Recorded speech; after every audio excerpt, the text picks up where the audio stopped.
যুবক, ও দুনিয়াওয়ালারা, তোমরা মনে করেছো দুনিয়া তোমার আসল? না না, এটার কোনো ভ্যালু নাই। স্বপ্নে দেখতেছো বিলকিসের সিংহাসনে তুমি ঘুরতেছো, স্বর্ণের চেয়ারে বসে তুমি ভিআইপি নাস্তা খাইতেছো।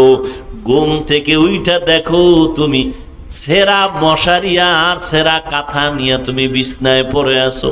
এত সুন্দর অট্টালিকা, এত সুন্দর স্বপ্ন দেখে চোখ খুলে গেছে, এখন তোমার স্বপ্ন বৃথা, এগুলো সব ভুয়া। ঠিক দুনিয়া নামক স্বপ্ন যা দেখতেছো, চোখ দুইটা বন্ধ হয়ে গেলে দেখবা এগুলো সব বিউটি পার্লারের মতো সৌন্দর্য। উপরে দেখা যায় সুন্দর, ভেতরটা পুরাটাই কালা।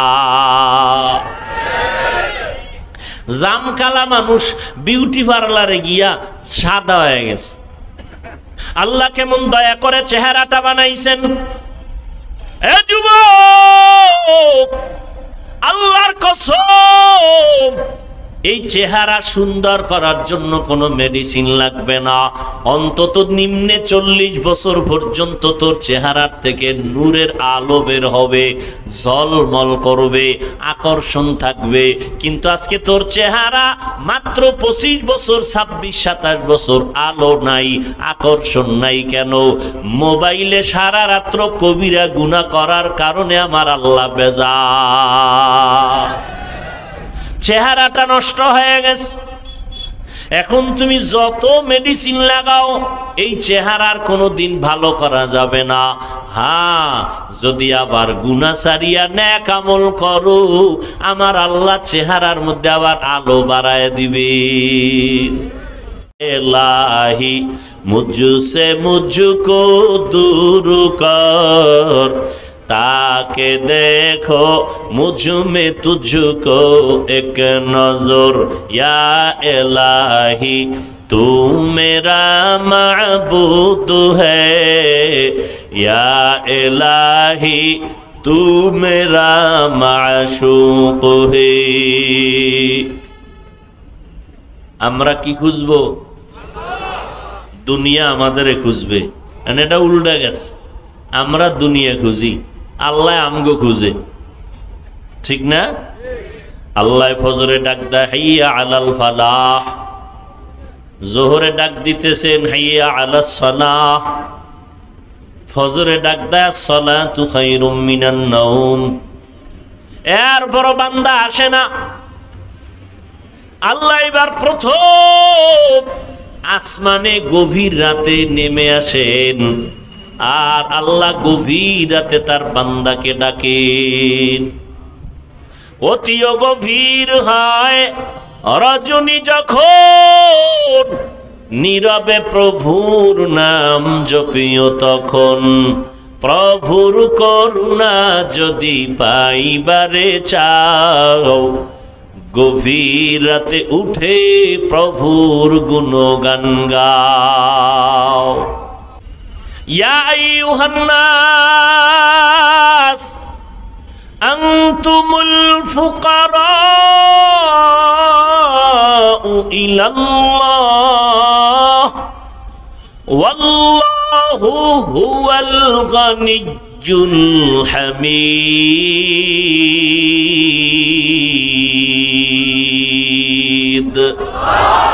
গর্তাওয়াকুল মিকুনি हर सुबह शाम, मेरा सानात रिज़्क़ तू अज़ला मकाम। আল্লাহ বলেন বান্দা, দুনিয়ার সব মানুষ ফকির, ধনীকে আল্লাহকে আমি শুধু ধনী না, আমি প্রশংসিত ধনী। দুনিয়ার ধনীদের বদনাম আছে, আমার মাওলা এমন ধনী কোনো বদনাম নাই। আমার আল্লাহ এমন ধনী, আমার আল্লাহ দিতে কোনো কৃপণতা করেন না। দুনিয়াওয়ালারা চাইলে কষ্ট পায়, আমার আল্লাহ চাইলে খুশি হয়। আল্লাহর ঘরে গেলেন, আল্লাহ যা পছন্দ করে সেই পোশাকটা পর্যন্ত আপনি পরলেন না। আবার জুমায় যাইয়া বাহাদুরি করে ইমামের সালামের পরে দৌড় দিছে, আর সুন্নত লাগে না। তাহলে সে জুমায় কয় রাকাত পড়লো? পৃথিবীর কোন মুফতির বাপেরও ক্ষমতা নাই যে ফতুয়া দিবে জুমার নামাজ 2 রাকাত, কমপক্ষে 10 রাকাত পড়তেই হবে। বিশেষ করে ইমাম খতিবের সালামের পরে 4 রাকাত সুন্নাত পড়তেই হবে, না হয় কবিরা গুনাহ হবে। তাহলে আপনার কপাল এত খারাপ কেন? 2 রাকাতের সওয়াব 4 রাকাত না পইরা কবিরা গুনাহ করতে করতে বাসায় যান। আপনার উপরে কার অভিশাপ লাগছে? আপনার কপাল এত খারাপ কেন যে মসজিদে গিয়াও নামাজটা পূর্ণ আদায় করলেন না? আল্লাহর ঘরে গিয়া নামাজ পূর্ণ পড়লেন না, সালামের পরে দৌড়।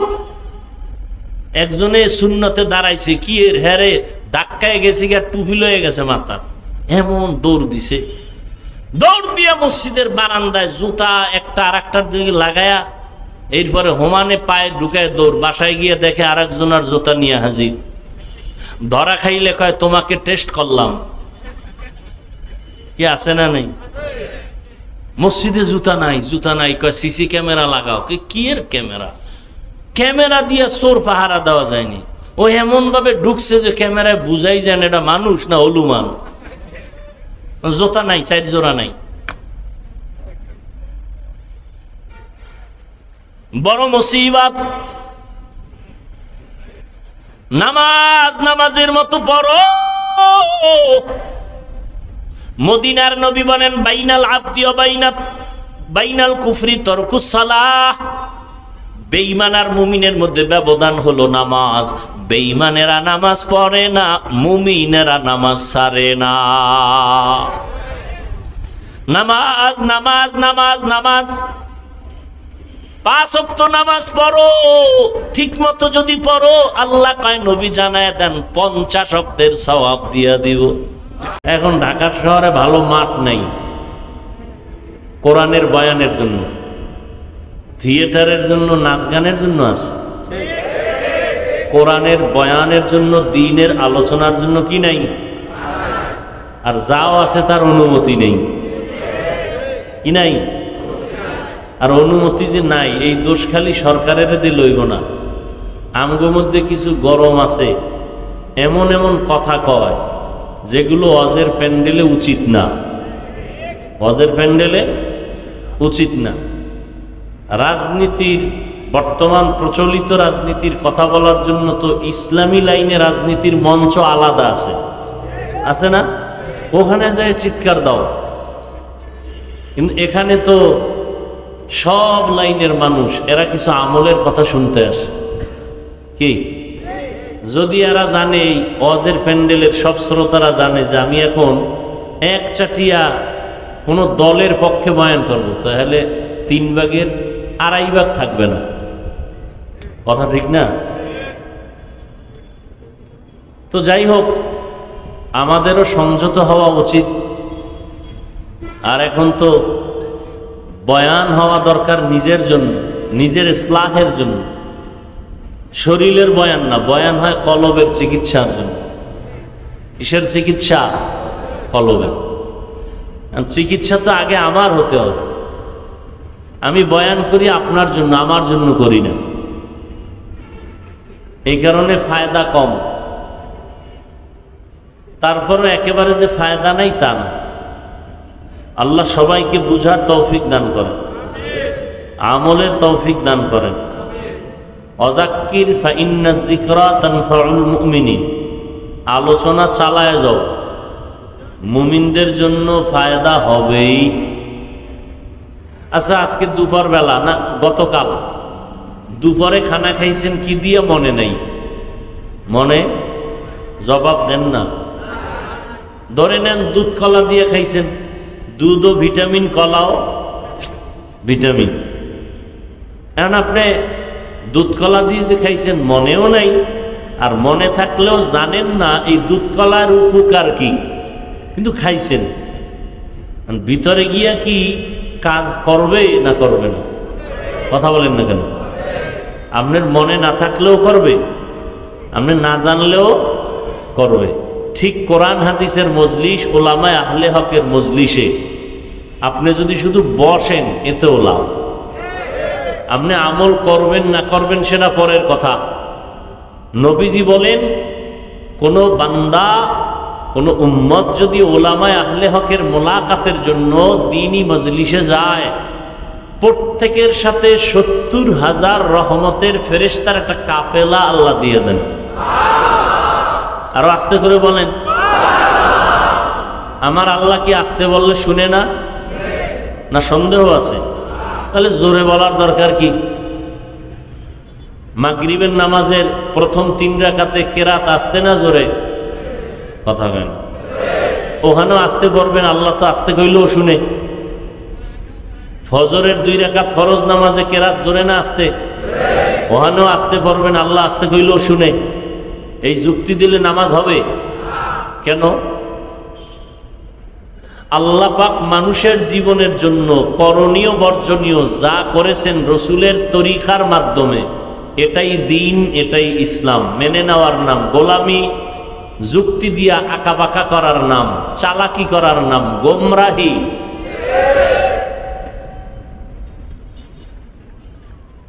আল্লাহ হিদায়াত দান করুন।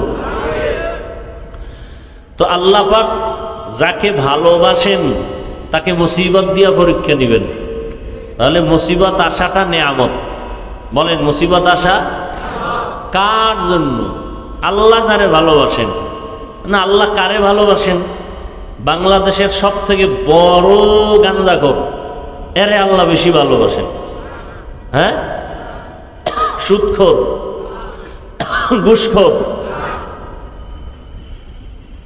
আল্লাহ বেশি ভালোবাসেন তাকে যে আল্লাহকে মানে, যে আল্লাহকে।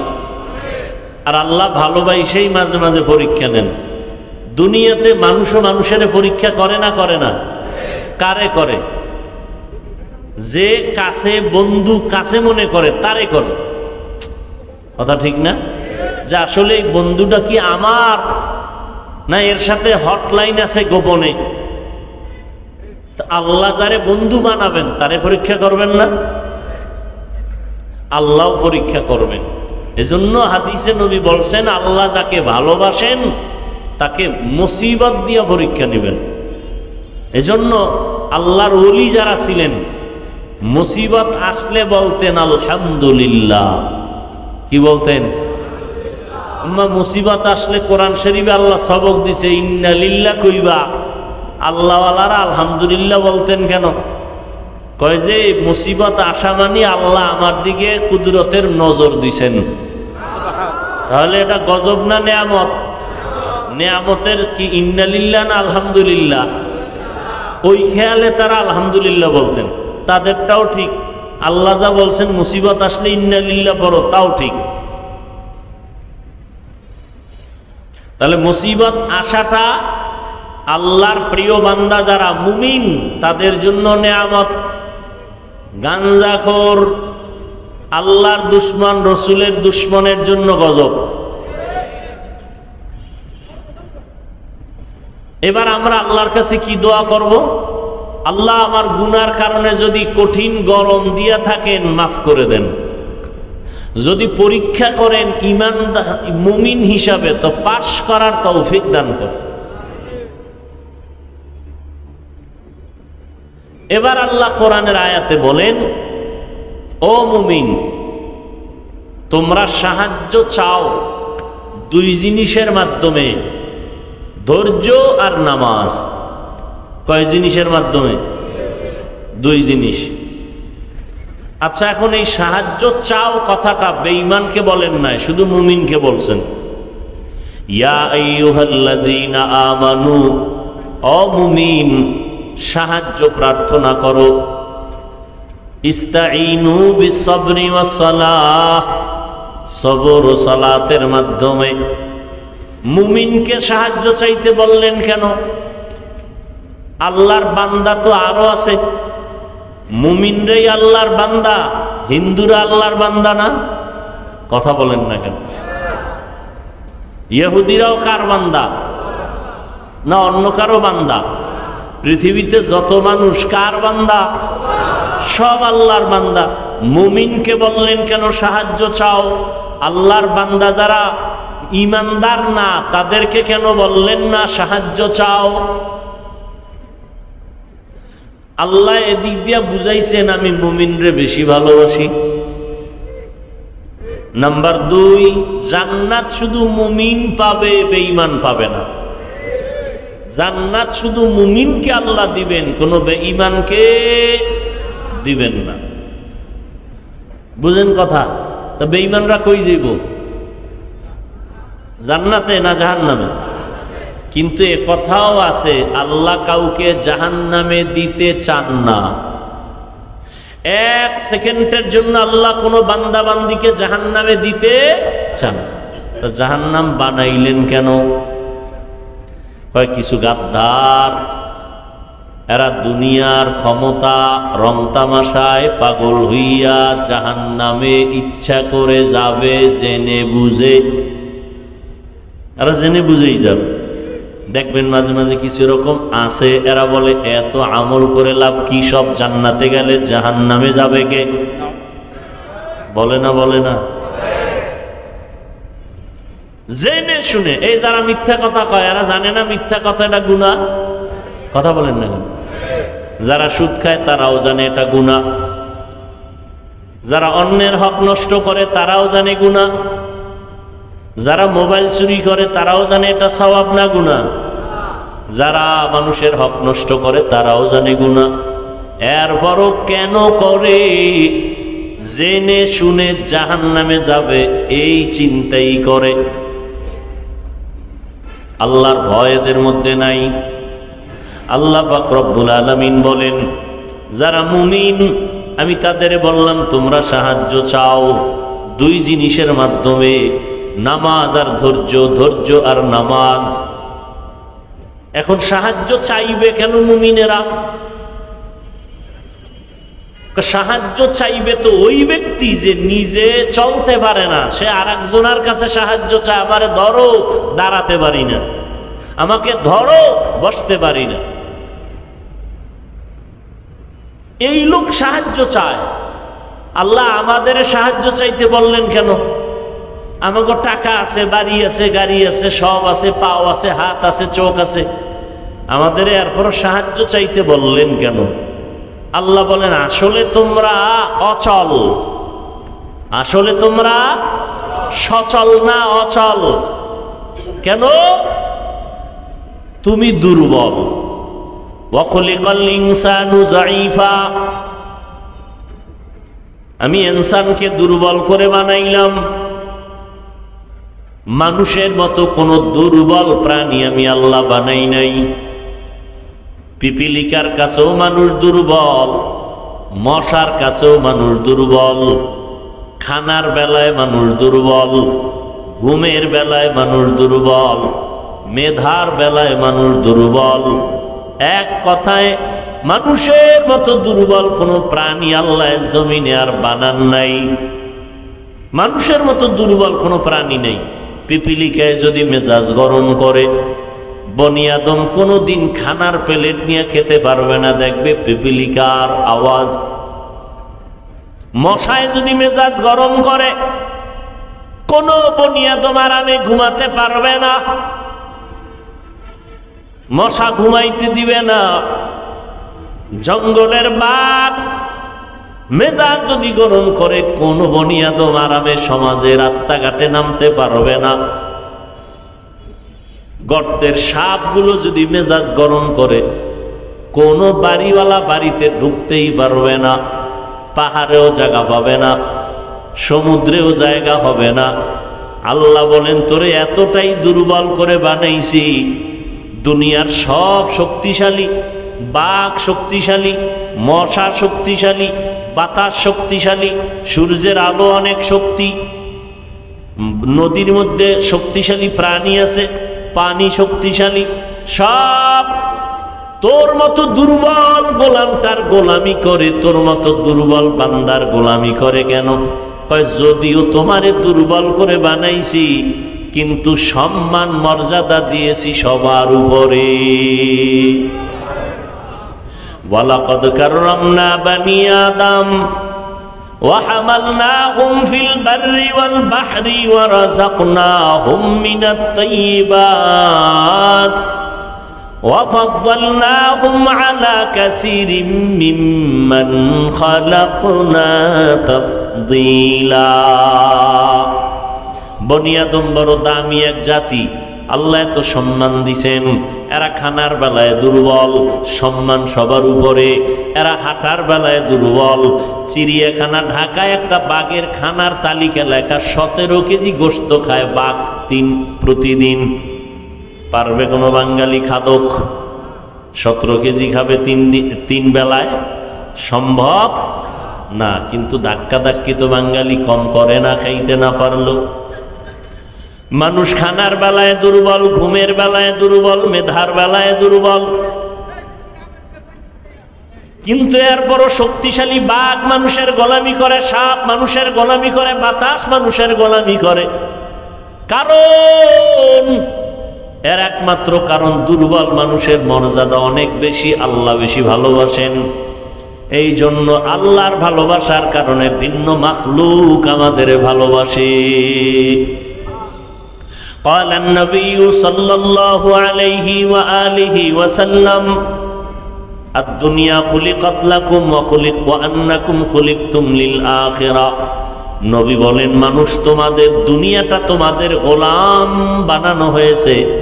দুনিয়া তোমার জন্য, তুমি দুনিয়ার জন্য না। দুনিয়া আপনার আমার গোলাম। আমরা হলাম কার গোলাম? আরো জোরে বলেন। অতএব দুনিয়া আমাকে খুঁজবে, আমার পেছনে ঘুরবে। আমি দুনিয়া খুঁজবো না, পেছনে ঘুরবো না। দুনিয়া খুঁজবে আমাকে, আমি খুঁজবো আমার আল্লাহকে। ইয়া ইলাহি মুঝসে মুঝকো দূর কর, তাকে দেখো মুঝ মে তুঝকো এক নজর। ইয়া ইলাহি तू मेरा माबूद है, या इलाही तू मेरा माशूक है। আমরা কি খুঁজবো? দুনিয়া আমাদের খুঁজবে। এটা উল্টা গেছে, আমরা দুনিয়া খুঁজি, আল্লাহ আমগো খুঁজে। ঠিক না? আল্লাহ ফজরে ডাক দেয় হাইয়া আলাল ফালাহ, জোহরে ডাক দিতেছেন হাইয়া আলাস সালাহ, ফজরে ডাক দেয় সালাতু খায়রুম মিনান নাওম। এর বড় বান্দা আসে না। আল্লাহ এবার প্রথম আসমানে গভীর রাতে নেমে আসেন, আর আল্লাহ গভীর রাতে তার বান্দাকে ডাকেন। অতিও গভীর হয় রজনী যখন, নীরবে প্রভুর নাম জপিও তখন। প্রভুর করুণা যদি পাইবারে চাও, গভীর রাতে উঠে প্রভুর গুণগান গাও। আমরা দুনিয়ায় এতটা পাগল পারা হয়ে গেছি, আল্লাহরে খুঁজি না, আল্লাহ আমগো খুঁজা পায় না। আসি না, আল্লাহ ডাকে আসি না। ফজরে ডাকলো, জোহরে মাগরিবে এশায় নাই, ভোর রাত্রে সবাই ঘুমায় গেছে, ঘর আওয়াজ নাই, মা বাপ সব ঘুম। আসমান ঠান্ডা, জমিন ঠান্ডা, গাছের পাখিরা ঘুমায়, জঙ্গলের পশু ঘুমায়, নদীর প্রাণীরা ঘুমায়। ওই টাইমে আল্লাহ ডাকছে, আসো। কি দরকার বলো? চাইতে দেরি, আমি আল্লাহ তোমাকে দিতে দেরি হবে না। সুবহানাল্লাহ না? وَإِذَا سَأَلَكَ عِبَادِي عَنِّي فَإِنِّي قَرِيبٌ أُجِيبُ دَعْوَةَ الدَّاعِ إِذَا دَعَانِ فَلْيَسْتَجِيبُوا لِي وَلْيُؤْمِنُوا بِي لَعَلَّهُمْ يَرْشُدُونَ।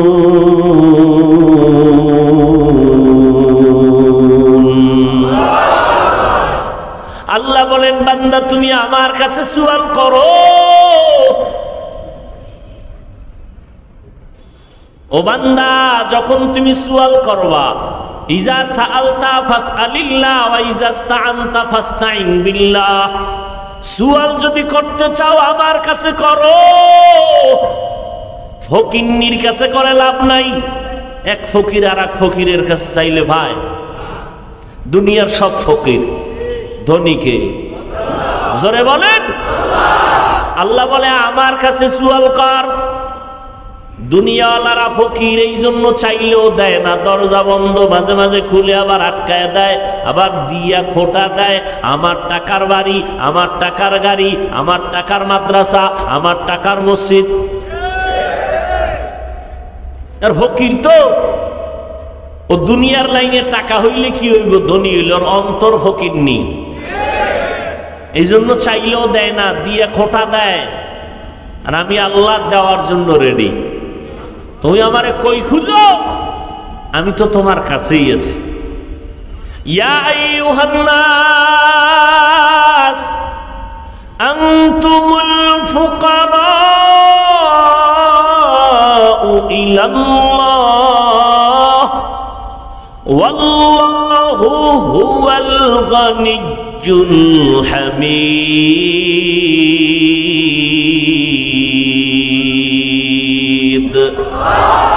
গর্তাওয়াকুল মিকুনি হর সুবহ শাম মিরাসানাত রিজকে তু আজলা মাকাম। আল্লাহ বলেন বান্দা, দুনিয়ার সব মানুষ ফকির, ধনীকে আল্লাহকে আমি শুধু ধনী না, আমি প্রশংসিত ধনী। দুনিয়ার ধনীদের বদনাম আছে, আমার মাওলা এমন ধনী কোনো বদনাম নাই। আমার আল্লাহ এমন ধনী, আমার আল্লাহ দিতে কোনো কৃপণতা করেন না। দুনিয়াওয়ালারা চাইলে কষ্ট পায়, আমার আল্লাহ চাইলে খুশি হয়। আতিনা ফি দারে দুনিয়া না হাসান, আতিনা ফি দারে উকবা না হাসান, ইয়া গিয়াসাল মুস্তাগীসিন ইহদিনা লিফতিখারা বিল উলুমি ওয়াল গিনা। কত যুক্তি, টাকা না হইলে কেমনে চলি, চাকরি না থাকলে না খাইয়া মরতাম, ছেলে মেয়ে চাকরি না করলে উপায় কি হইতো, গ্রামীণ ব্যাংক থেকে লোন না আনলে আমি রাস্তার ফকির হয়ে যাইতাম। এই সমস্ত অজুহাত দেয়, রোজা রাখে না, চাউল কমে যাবে। অনেক কুলাঙ্গারের বাচ্চারা বলে রোজা রাখবো কেন, ভাতের টান আছে নাকি? বলে না বলে না? আমরা কি ভাতের অভাবে রোজা রাখি? ও যুবক, ও দুনিয়াওয়ালারা, তোমরা মনে করেছো দুনিয়া তোমার আসল? না না, এটার কোনো ভ্যালু নাই। স্বপ্নে দেখতেছো বিলকিসের সিংহাসনে তুমি ঘুরতেছো, স্বর্ণের চেয়ারে বসে তুমি ভিআইপি নাস্তা খাইতেছো। ঘুম থেকে উইঠা দেখো তুমি সেরা মশারি আর সেরা কাঁথা নিয়ে তুমি বিছনায় পড়ে আছো। এত সুন্দর অট্টালিকা, এত সুন্দর স্বপ্ন দেখে চোখ খুলে গেছে, এখন তোমার স্বপ্ন বৃথা, এগুলো সব ভুয়া। ঠিক দুনিয়া নামক স্বপ্ন যা দেখতেছো, চোখ দুইটা বন্ধ হয়ে গেলে দেখবা এগুলো সব বিউটি পার্লারের মতো সৌন্দর্য। উপরে দেখা যায় সুন্দর, ভেতরটা পুরাটাই কালা। জাম কালা মানুষ বিউটি পার্লারে গিয়া সাদা হয়ে গেছে, ঠিক নি? এই সাদা কি স্থায়ী? রৌদ্র লাগলে গজব, পানি লাগলে গজব, চেহারা আরো নষ্ট হয়, বোরন উঠে, আরো কত কিছু উঠে, যেগুলোর ভালো করার কোনো মেডিসিন পৃথিবীর কোনো চিকিৎসা বিজ্ঞানীরা দিতে পারে নাই। কারণ এ চেহারাটা আল্লাহ মায়া কইরা বানাইছেন। কেমন মায়া জানেননি? শীত নাই, গরম নাই, প্রচন্ড ঠান্ডা, হাত পায়ে মোজা লাগাইলাম, পোশাক আটকাইলাম, সব বডি আটকাইছি, চেহারাটা খোলা রাখছি। যত রোদের তাপ, যত ধুলাবালু, যত ময়লা চেহারার মধ্যে লাগে, শরীরে লাগে না। হাত মোজা, পাও মোজা, আবার কাবা লাগানো, পোশাক লাগানো, কিন্তু বান্দা গোসলখানায় গিয়া দেখ ওই শরীরটা, চেহারাটায় যত ময়লা লাগলো হালকা পানি দাও পরিষ্কার হয়ে যাবে। আর যেই হাত পা তুমি অঙ্গ প্রত্যঙ্গ আটকায়া রাখছো, বালু ঢুকে নাই, ময়লা ঢুকে নাই, কিন্তু বাথরুমে গিয়া, ওয়াশরুমে গিয়া, গোসলখানায় যখন যাইবা চেহারায় সাবান লাগবে না, আর বাকি অংশে সাবান না দিলে ময়লা যায় না। আল্লাহ কেমন দয়া করে চেহারাটা বানাইছেন। এ যুবক, আল্লাহর কসম, এই চেহারা সুন্দর করার জন্য কোনো মেডিসিন লাগবে না। অন্তত নিম্নে 40 বছর পর্যন্ত তোর চেহারার থেকে নূরের আলো বের হবে, ঝলমল করবে, আকর্ষণ থাকবে। কিন্তু আজকে তোর চেহারা মাত্র 25 বছর, 26-27 বছর, আলো নাই, আকর্ষণ নাই। কেন? মোবাইলে সারা রাত্র কবিরা গুনাহ করার কারণে আমার আল্লাহ বেজার, চেহারাটা নষ্ট হয়ে গেছে। এখন তুমি যত মেডিসিন লাগাও এই চেহারার কোনো দিন ভালো করা যাবে না। হ্যাঁ, যদি আবার গুনাহ ছাড়িয়া নেক আমল করো, আমার আল্লাহ চেহারার মধ্যে আবার আলো বাড়ায় দিবে। কত সুন্দর চেহারা, আল্লাহ কত সুন্দর করে বানাইছেন। কোনো মেডিসিন লাগবে না। চেহারা ঠিক মতো রাখো, 5 ওয়াক্ত নামাজ পড়ো, ওযু বানাও, চেহারা দিন দিন শুধু উজ্জ্বলতা বেড়েই যাবে। আমরা যে আল্লাহর মহব্বত নিয়ে চলি, না খাইয়া থাকার পরও মহামারী করোনা, কত কষ্টের জিন্দেগি, মানবতার জিন্দেগি, কত চাকরিওয়ালার চাকরি নাই করোনায়, কত ব্যবসায়ীর ব্যবসা নাই, দোকানওয়ালার দোকান বন্ধ, চাকরি বন্ধ, স্কুল বন্ধ, কলেজ বন্ধ, ট্রেন বন্ধ, ফ্যাক্টরি বন্ধ, সব বন্ধ হয়ে গেল। কিন্তু কোরআনওয়ালাদের একটা মাদ্রাসাও বন্ধ হয় না। স্বীকার করতে একটু কষ্ট লাগে না?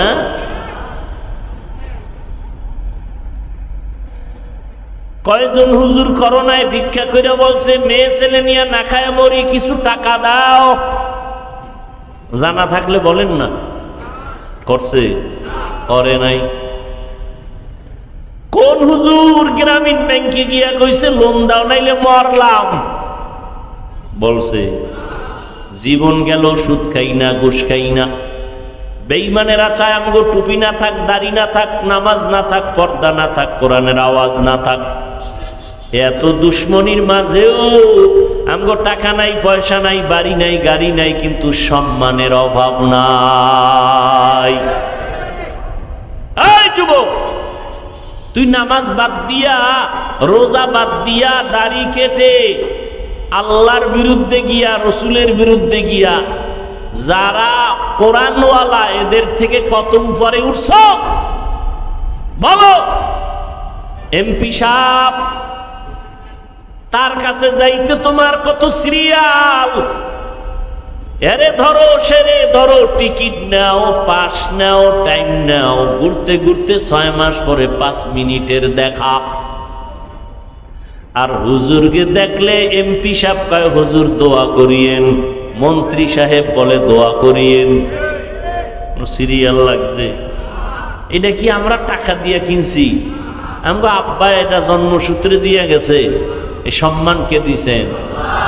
ইয়া এলাহি তু মেরা মাবুদ হ্যায়, ইয়া এলাহি তু মেরা মাশুক হ্যায়।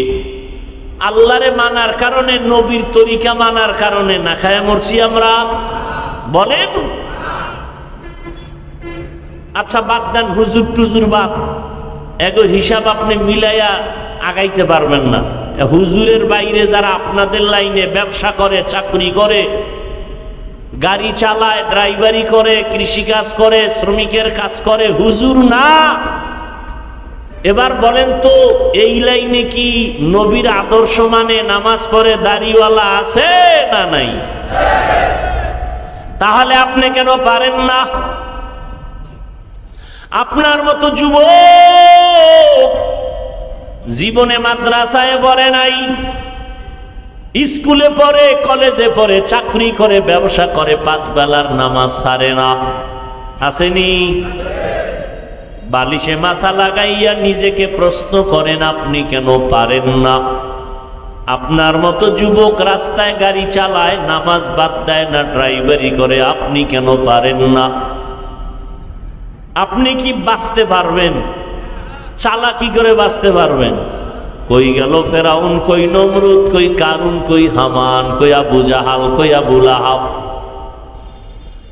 বাঁচার উপায় নাই রে বাবা। আপনার মতো যুবক র্যাব, আর্মি, পুলিশ, বিডিআর এর চাকরি করে, ওসি, ডিসি, এসপি, ওকিল, চেয়ারম্যান, মেম্বার, এমপি, মন্ত্রী, 5 বেলার নামাজি আছে না নাই? আপনি কেন পারেন না? এর একমাত্র কারণ আমার আল্লাহ আপনার উপরে বড় বেজার। আল্লাহ বলেন, বান্দা তুমি ধর্মীয় লাইনে দুর্বল, দুনিয়ার লাইনেও তুমি দুর্বল, সাহায্য ছাড়া আগাইতে পারবা না। আর দুনিয়া নামক জায়গা বড় খারাপ, যেদিকেই তাকাও গুনাহ, গুনাহ, গুনাহ, ডানে বামে, সামনে পেছনে গুনাহ, অন্তরের কল্পনায় গুনাহ, হাতের গুনাহ, চোখের গুনাহ, ঠিক নি? হোটেলে বসছি খাইতে গুনাহ, চারিদিকের গুনাহ, গানের আওয়াজ, বেপর্দা নারীর আড্ডা, যেখানে যাব শুধু গুনাহ। এরপর আবার আমাকে 3 দল শয়তানে পেছনে টানে, আমি যেন জান্নাতের পথে আগাইতে না পারি। কয় দল? জিন শয়তানের টানে, মানুষ শয়তান আমারে পেছনে টানে। এত আমল দিয়া হবে কি? মানুষ শয়তান, কথা কয় না। এত নামাজ লাগেনি, মানুষ শয়তান। এত ইবাদত লাগেনি, মানুষ শয়তান, আছে না নাই? এত তাসবিহ টানা লাগেনি, পাগড়ি লাগেনি, জামাত লাগেনি, নামাজ লাগেনি, তাহাজ্জুদ লাগেনি, নফল টফল লাগে না। আবার আলেমের কাছে যাবা কেন? তুমি নিজে নিজে নিজে নিজে যা বুঝো এইভাবে চলো। এরা মানুষ শয়তান। নিজের কপাল পুড়েছে, অন্যের কপাল পড়ার চেষ্টা, অপচেষ্টায় আছে। নিজেও নামাজ পড়ে না, অন্যের নামাজ পড়ে তাও পছন্দ করে না, মানুষ শয়তান। নিজেও দাড়ি রাখে না, অন্য দাড়ি রাখে পছন্দ করে না। নিজেও হালাল খায় না, অন্য হালাল খায় তাও মানতে পারে না। নিজেও জিকির করে না, অন্য জিকির করে আল্লাহর নামে তাও সইতে পারে না। এরা কি শয়তান? মানুষ শয়তান। আমার নবী আল্লাহর কাছে কয়, মিনাল জিন্নাতি ওয়ান নাস, জিন শয়তান থেকেও পানা চাই, মানুষ শয়তান থেকেও পানা চাই। বুঝেননি? মানুষ শয়তান হতে পারে আপনার বউ, পারে না? আপনি এখন তাবলিগে যাবেন, আপনি এখন আল্লাহ ওলির ওয়াজে যাবেন, বউকে সম্ভব না, থাকো আমার ভয় লাগে। কিন্তু স্বামীর বুদ্ধি কম। যদি কানে ধরে কইতো, ম্যাডাম যখন গুলিস্তান আর বিক্রমপুর মার্কেটে অর্ধুলঙ্গ গুরু, তখন কি আর ভয় লাগে না? কয় না, লাগে না। লাগে না কেন? বলে বয়ফ্রেন্ড আছে, গার্লফ্রেন্ড আছে, অভাব নাই বান্ধবী আর বন্ধু। ঘরে থাইকা কয় ভয় লাগে। উদ্দেশ্য অন্তরে শয়তান ঢুইকে গেছে। নিজেও পর্দা করবে না, নামাজ পড়বে না, দিনের কথা শুনবে না, স্বামীরেও শুনতে দিবে না। এই মানুষ শয়তান। নিজেও টুপি পরে না, কেউ পরলে তাও পছন্দ করে না, আছে না নাই? নিজেও পাগড়ি পরে না, কেউ পরলে তাও পছন্দ করে না। নিজেও পর্দা করে না, কেউ যদি পর্দা করে কয় এত বুজুর্গ হইয়া লাভ কি? আছে না নাই? জিন্দেগি মে বন্দগি তু করনা হে, জিন্দেগি মে বন্দগি तू करना है जिंदगी बे बंदगी शर्मिंदा है जिंदगी बे बंदगी शर्मिंदा है दुनिया में हो दुनिया का तो लोबगार ना हो बाजार से गुजर हो खरीदार ना हो ये दुनिया एक मिसल कागज फूल है ये दुनिया एक मिसल कागज फूल है ओ पीर साहेबेर मुरीदेरा ओ ताबलीगला भाईरा ओ मक्कार हाजी साहबरा निजे मोटामुटी नामाज पढ़ेन पर्दा करार चेष्टा करें माइया बोलार की खबर হ্যাঁ নবী কয় একটা মাইয়া পাইছে একটা জান্নাত এক মাইয়া একটা জান্নাত পেয়েছো দুইটা কন্যা পেয়েছো দুই জান্নাতের মালিক হয়েছো তিনটা কন্যার বাবা হয়েছো তো তিনটা জান্নাতের মালিক এক সালাক বাঙালিরে ধইরা বললাম মাইয়া কয়ডা তিনটা জান্নাতের মালিক মানে তিন মাইয়া পাইছি তুমি তিন জান্নাতের মালিক তোমার মাইয়া কি করে কয় গ্রামীণ ব্যাংকের মালিক আছে না না এজন্য আমি মাঝে মাঝে বলি পীর সাহেবের মুরিদ তাবলীগওয়ালা ভাই আর হাজী সাহেব তোমার ইমানের পাওয়ার কত এইটা টের পাওয়া যায় তোমার মাইয়া ভোলার বিবাহের সময় ঠিক নেই পাঁচতলা বিল্ডিং এর সাথে আওয়াজ কি রে কখনো জিব্রাইল আইয়ে আওয়াজ কি কম ইমাম সাহেব কা আওয়াজ কি কাম আপনি দাওয়াত পান নাই কিসের দাওয়াত আমার মাইয়ার গায়ে হলুদ চলে গায়ে হলুদ ওখানে নর্তকীদের নাচ গান মাইকের আওয়াজ কমাও ওয়াজের সাউন্ড কমায় দাও শব্দ দূষণে মানুষের কান নষ্ট ছেলে মেয়েদের লেখাপড়া নষ্ট গানের আওয়াজ কমাও বইলা কোনো বন্ধু সমাজে পাইলাম না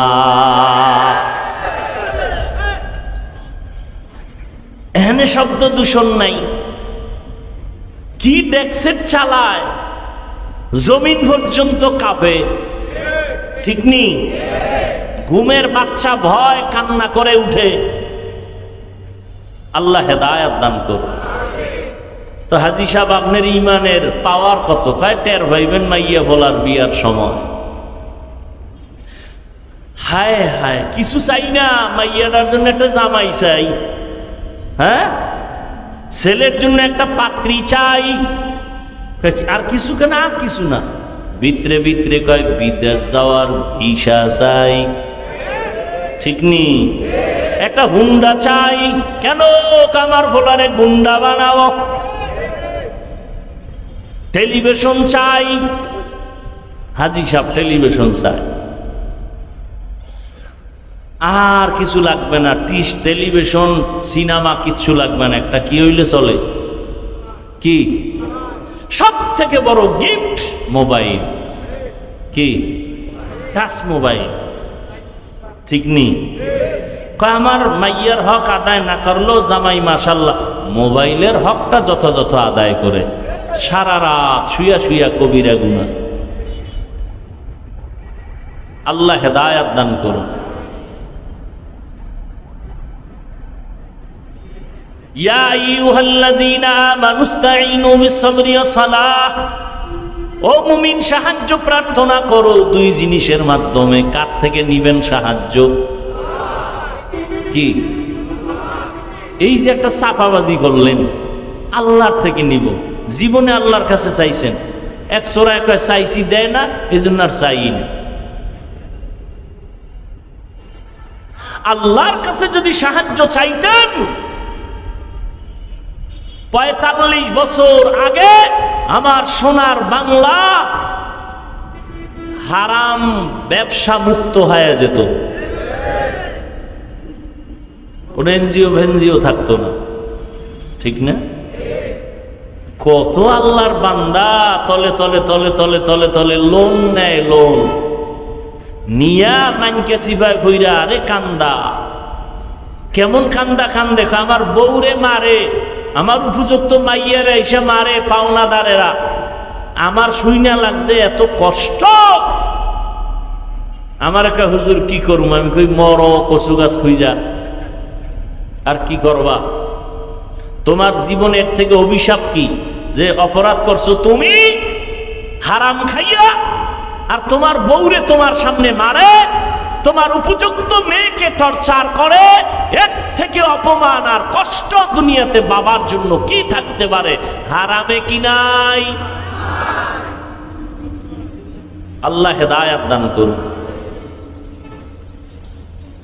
এজন্য সাহায্য লাগবেই। দুনিয়ার পরিবেশ বড় খারাপ, আবার তিন দল শয়তান আমার পেছনে লাগা, জিন শয়তান, মানুষ শয়তান, আর একটা শয়তান আছে আমার বডির ভিতরে থাকে, নফস শয়তান। কি শয়তান? নফস শয়তান ভিতরে থাকে। ও বাইতুল্লাহর গিলাপ ধরলো ভিতরে আছে, ও নামাজে দাঁড়াইলো ভিতরে আছে, ভিতরে বসে বসে ওয়াসওয়াসা দেয়, ঠিক নেই? দাঁড়াইছি মসজিদে, আমার মনটা, আমার চেহারাটা, দেহটা কেবলার দিকে ফিরানো, কিন্তু আমার মনটা মসজিদের বাইরে ফিরানো, ঠিক নেই? অবস্থা বড় খারাপ। এমতো অবস্থায় জান্নাতের পথে একা চলা যাবে না, সাহায্য লাগবে। কার থেকে চাইবো? যার কাছে তিনটা দুর্বলতা নাই, তার থেকে সাহায্য চাইলেই পাওয়া যাবে। এক নাম্বার দুর্বলতা নাই, পেছনে টান নাই। দ্বিতীয় দুর্বলতা কোনো অভাব নাই। তৃতীয় দুর্বলতা কোনো স্বার্থ নাই। অভাব নাই, স্বার্থ নাই, পিছনে টান নাই। এই তিনটা দুর্বলতা যার নাই, তার কাছে সাহায্য চাইলেই পাওয়া যাবে। এবার দেখেন তো, স্বার্থ নাই, অভাব নাই, পিছনে টান নাই, এমন কোন মানুষ এই পৃথিবীতে আসেনি। সব দুনিয়াওয়ালারা, সব দুনিয়ার প্রত্যেকটা মানুষ অভাবী, স্বার্থপর। স্বার্থ ছাড়া কোনো হিসাব আছে? কোনো বুজুর্গ আছে? সব স্বার্থ। কিছু কিছু ভণ্ড পীর মুরিদেরটা খাইয়া মোটামুটি আটলান্টিক মহাসাগর বানাইছে পেট মোবারক। কি একজনে মুরিদের টাকা দিয়ে বিল্ডিং কইরা কইতেছে এটা ভাড়া নাও, কিনা নাও, এটা একটা জান্নাতের টিকিট। তাহলে দুনিয়াতে সবাই অভাবী এবং কি স্বার্থপর। বলেন, স্বার্থপর ছাড়া কেউ আছে? তাল মিলেন না, বুঝে শুনে বলেন। নাই? বলেন নাই। স্বার্থ ছাড়া কোনো মানুষ নাই। আমি তো দুইজন পাইছি। কয়জন? আমি দুইজন পাইছি। সারা দুনিয়াতে দুইজন আছে, এদের আসলে স্বার্থ নেই। একজন আমার আম্মা জান, একজন আমার আব্বা জান। এই কথাটা সোনার বাংলায় বলার আর সুযোগ নেই, কারণ এই সোনার বাংলায় মা বাবা সন্তানেরে জবাই করে, সন্তান মা বাবারে জবাই করে, থানায় থানায় সন্তানরা মা বাবার বিরুদ্ধে মামলা করে, মা বাপ সন্তানের বিরুদ্ধে মামলা করে, সন্তান মা বাবাকে বৃদ্ধাশ্রমে পাঠায়। তাহলে বোঝা গেল বাংলাদেশের জন্য এই দুইজনও স্বার্থর বাইরে না। সব কথার শেষ কথা, স্বার্থ নাই, অভাব নাই, একমাত্র একজন, তিনি আমার আল্লাহ, তিনি আমার। তাহলে সাহায্য লাগবে নি? কেন লাগবে? এতক্ষণ চিল্লাইলাম হুদা। সাহায্য লাগবে কেন? এর এক কথায় জবাব দিবেন, আমরা সবাই কি দুর্বল। এখন সাহায্য নিব কার থেকে? যার মধ্যে তিনটা দুর্বলতা নাই, অভাব নাই, স্বার্থ নাই, পেছনে টান নাই। এই তিনটা দুর্বলতা নাই একমাত্র যার, তিনি কে? তাহলে সাহায্যও লাগবে, আর চাওয়ার একমাত্র যার কাছে চাবো তিনি কে? আল্লাহর কাছে চাইতে গিয়ে যে পাই না, বিষয়টা কি? কয় যেভাবে চাওয়া দরকার এইভাবে চেয়ারম্যান সাহেব এখানে আসছে, কথার কথা আপনি ঘাড়ের মধ্যে থাপ্পড় দিয়ে এখন চেয়ারম্যান আমারে চিনেননি, আমি কিন্তু আপনারে ভোটটা দিছি, 5 মিনিটের মধ্যে 50,000 টাকা দেন, না হয় 30 কেজি চাউল পাঠায় দেন। চেয়ারম্যান দিবে? বলবে আরে জুতা মার, ঠিক নেই? চাওয়ার একটা নিয়ম আছে না? আল্লাহ কয় আমার কাছে চাওয়ারও কি আছে, নিয়ম আছে। কি? 1 বোতল মদ খালি পেটে খাইয়া এরপরে ক্লাবে যাইয়া আল্লাহ আল্লাহ জিকির করবা।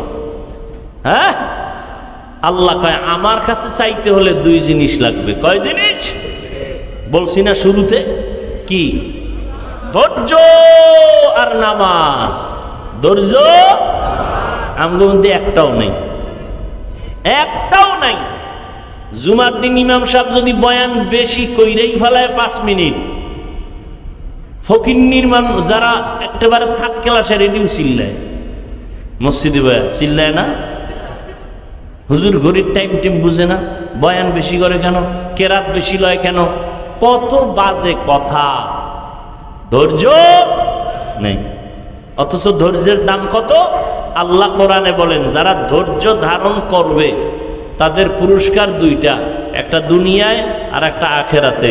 দুনিয়ার পুরস্কার আমি আল্লাহ তার সাথে অল টাইম থাকব, পরকালের পুরস্কার বিনা হিসাবে জান্নাত।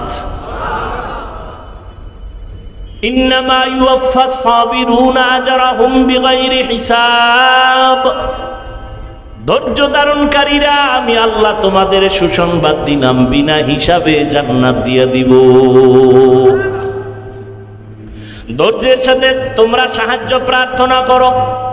সালাত নামাজ কয় বেলা? কয় ওয়াক্ত? 5 বেলার নামাজ। আজকে নামাজ নাই, কেন আমি পড়ি? আরে এই পড়ায় হবে না। যেই নামাজ আল্লাহর সাথে তোমার কথা হবে ওই নামাজ পড়ো।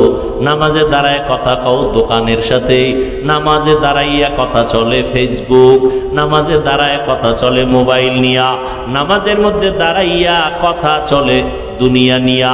আল্লাহর সাথে নামাজি বান্দার কথা নাই, ঠিক নেই?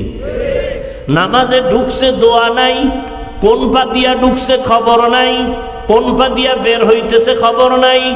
নামাজে মসজিদে যাইয়া দেখে 5 মিনিট বাকি আছে জামাতে, বয়ে বয়ে মোবাইল চালায়, না হয় গল্প করে, দুনিয়ার কথা হারাম লেখা তারপরও করে। অথচ মসজিদে ঢুকবা, ডান পা দিয়া বিসমিল্লাহ বলবা, দরুদ শরীফ পড়বা, দোয়া পড়বা, ইতিকাফের নিয়ত করবা। নবী কয় আল্লাহ জানায় দিছেন মসজিদে যায় যদি বান্দা 5 মিনিট অপেক্ষা করে নামাজের বাকি, আল্লাহ ফেরেশতাকে বলে আমার বান্দার আমল নামায় নামাজ পড়ে পরিমাণ সওয়াব দিয়া দাও।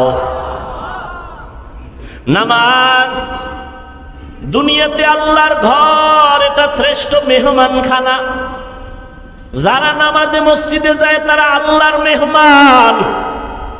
এমপি সাহেবের কাছে যদি আপনি যান ময়লা কাপড় নিয়ে যাবেন, কথা কয় না? তাহলে আল্লাহর ঘরে কেন ময়লা গেঞ্জি পরে গেলেন? গেঞ্জির মধ্যে বাঘ ভাল্লুকের ছবি কেন? নতুন নতুন জামা পরে মসজিদে যান না কেন? আল্লাহর ঘরে গেছেন আল্লাহর মেহমান, মাথায় টুপি নাই কেন? শরীরের থেকে ঘেরান আসে না কেন? সুন্দর জামাটা নিয়ে যান না কেন? পরিষ্কার পরিচ্ছন্ন হইয়া আল্লাহর ঘরে ঢুকেন না কেন? আল্লাহর ঘরে গেলেন, আল্লাহ যা পছন্দ করে সেই পোশাকটা পর্যন্ত আপনি পরলেন না। আবার জুমায় যাইয়া বাহাদুরি করে ইমামের সালামের পরে দৌড় দিছে, আর সুন্নত লাগে না। তাহলে সে জুমায় কয় রাকাত পড়ল? পৃথিবীর কোন মুফতির বাপেরও ক্ষমতা নাই যে ফতুয়া দিবে জুমার নামাজ 2 রাকাত। কমপক্ষে 10 রাকাত পড়তেই হবে। বিশেষ করে ইমাম খতিবের সালামের পরে 4 রাকাত সুন্নাত পড়তেই হবে, না হয় কবিরা গুনাহ হবে।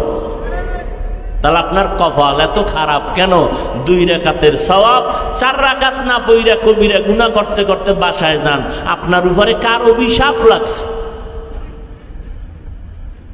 আপনার কপাল এত খারাপ কেন যে মসজিদে গিয়াও নামাজটা পূর্ণ আদায় করলেন না?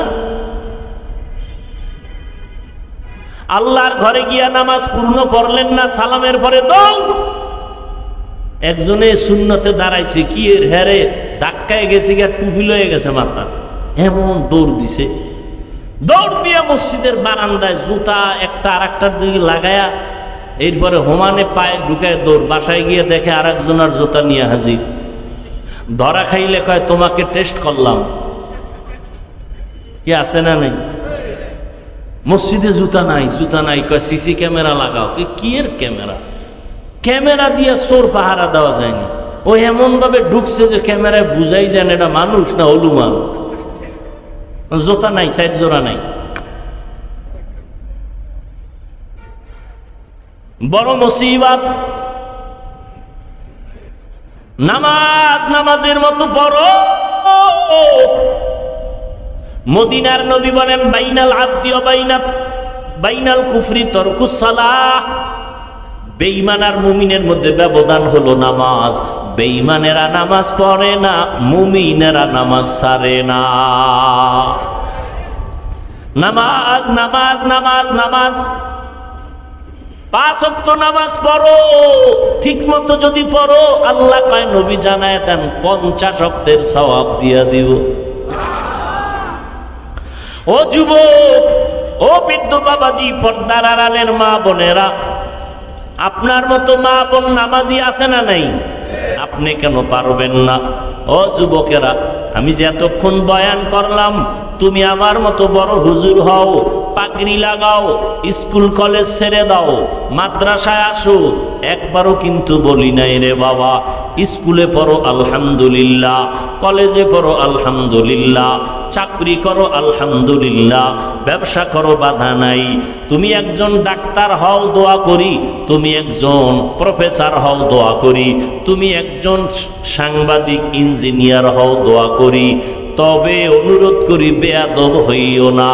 তোমার ব্যবহারে মা বাবা যেন কষ্ট না পায়, তোমার আচরণে যেন উলামায়ে কেরাম কষ্ট না পায়, তোমার ব্যবহারে যেন মুরব্বীরা কষ্ট না পায়। যেখানেই থাকো ব্যবসা করো, লেখাপড়া করো, নামাজ ছাড়িও না। সুন্দর ব্যবহার করো, নবীর তরিকা মতে নামাজ আদায় করো, মা বাবার দোয়া নিয়ে চলো, উলামায়ে আহলে হকের পরামর্শ নিয়ে চলো, নবীর তরিকা মেনে চলো, মা বাবার দোয়া নাও। আল্লাহর কাছে পেছনের গুনার জন্য তওবা করো। আর নামাজ ছাড়বো না, বেপরদায় চলবো না, মা বাবারে কষ্ট দিব না, নবীর তরিকার বাহিরে চলবো না। তওবা করার মতো যদি নিয়ত কারো হইয়াই থাকে, অন্তরে যদি দুর্বলতা না থাকে, হেদায়াতের মালিক আমার আল্লাহ। সবার কপালে হেদায়াত আসবে না, সবাই জান্নাতি হইয়া মরতে পারবে না। আল্লাহ যাকে কবুল করবেন সেই হেদায়াতের পথে আসতে পারবে।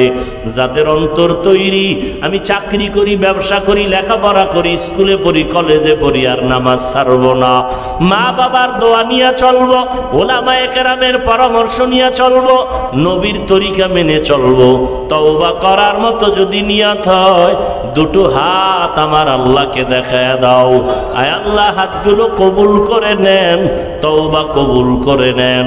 তওবার উপরে মজবুত হইয়া চলার মতো তৌফিক দান করেন, আমিন। আলহামদুলিল্লাহি রাব্বিল আলামিন। والصلاة والسلام على سيد الأنبياء والمرسلين وعلى آله وأصحابه أجمعين يا أرحم الراحمين يا أرحم الراحمين يا أرحم الراحمين رب ارحمهما كما ربياني صغيرا اللهم إنك عفو كريم تحب العفو فاعف عنا اللهم إنا نسألك رضاك والجنة ونعوذ بك من سخطك والنار আল্লাহুম্মা ইন্না নাউযু বিকা মিনাল বারাসি ওয়াল জুনুনি ওয়াল জুযামি ওয়া সাইয়্যিল আসকাম। ও দয়ার মালিক, আমরা গুনার বোঝা নিয়ে হাত উঠাইলাম। ওলামায়ে কেরাম, মুরব্বী, হাজী সাহ, পর্দার আড়ালের মা বোনেরা, যুবক ছাত্র ভাই, মেহেরবানি করে সবাইকে মাফ করে দেন, মাহফিল কবুল করে নেন। আয় আল্লাহ, আলোচনার ভুল ত্রুটি ক্ষমা করে দেন। আয় আল্লাহ, আয়োজনকারী, সহযোগিতাকারী, দান সৎকারীদের কবুল করে নেন। আয় আল্লাহ, ঘরে ঘরে শান্তি দান করেন। আয় আল্লাহ, মা বোনদের আবেদা বানায় দেন, সন্তানগুলো নেককার বানায় দেন, লেখাপড়া করে পরীক্ষার্থীদের কামিয়াবি দান করেন, মাদ্রাসা মসজিদগুলো কবুল করে নেন, অন্যান্য শিক্ষা প্রতিষ্ঠান নবীর আদর্শে কবুল করে নেন। সারা দুনিয়াবাসীকে মাফ করে দেন আল্লাহ। ইসরায়েলের জালেমদের জুলুম থেকে মুসলমানদের হেফাজত করেন আল্লাহ। ফিলিস্তিনের মুসলমানের কান্নার আওয়াজ রহমতের চাদর বিছাইয়া হেফাজত করেন আল্লাহ। জুলুম থেকে হেফাজত করেন আল্লাহ। বাংলাদেশ শান্তির দেশ বানায় দেন। প্রশাসনিকভাবে যারা কাজ করে দিনদার বানায় দেন। জনপ্রতিনিধির দায়িত্বে যারা দিনের খাদেম বানায় দেন। আয় আল্লাহ, রিয়া হাসাদ কিবির দূর করে ইখলাস দান করেন। চলার পথে সবাইকে হেফাজত করেন আল্লাহ। সুন্নাতওয়ালা জিন্দেগি দান করেন। আয় আল্লাহ, নবীজির রওজা মোবারক বাইতুল্লাহ জিয়ারতের তৌফিক দান করেন। পরস্পরে হিংসা দূর করে মোহাব্বত বাড়ায় দেন। উলামায়ে আহলে হকের বিজয়